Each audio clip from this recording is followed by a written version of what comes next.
విచారణకు హాజరు కాలేను, నోటీసులు రద్దు చేయండి. సిబిఐకి ఎమ్మెల్సీ కవిత లేఖ.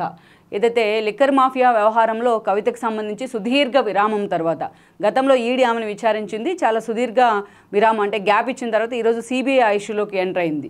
26 అంటే ఈ రోజే ఆమె సిబిఐ ముందు విచారణకు హాజరు కావాలని కూడా సిబిఐ నోటీసులు కూడా ఇవ్వడం జరిగింది. దీనికి సంబంధించి కవిత వెళ్తారా లేదా అనే అంశం మీద ఒక సస్పెన్స్ అయితే క్రియేట్ అవుతూ వస్తుంది గత వారం రోజులుగా. సో ఈ అంశంలో లేటెస్ట్గా కవిత సిబిఐకి లేఖ రాసింది. గతంలో సీజేకి దగ్గర నుంచి పర్మిషన్ ఉంది, వ్యక్తిగతంగా నేను హాజరు కాలేను, ముందుగా ఫిక్స్ చేసుకున్న ప్రోగ్రామ్స్ ఉన్నాయంటూ కూడా ఆమె కీలక లేఖ రాశారు సిబిఐకి. సో ముందుగా విచారణకు హాజరు కాలేను, ఈ నోటీసులను రద్దు చేయండి అంటూ కూడా రిక్వెస్ట్ పెట్టున్నారు. మరి సిబిఐ దీని మీద ఎలా స్పందిస్తుంది అనేది కూడా మనం చూడాలి. కాకపోతే ఇక్కడ ఒక ట్విస్ట్ ఏంటంటే నిన్నటి వరకు కవిత సాక్షిగా మాత్రమే ఈడీ విచారించింది.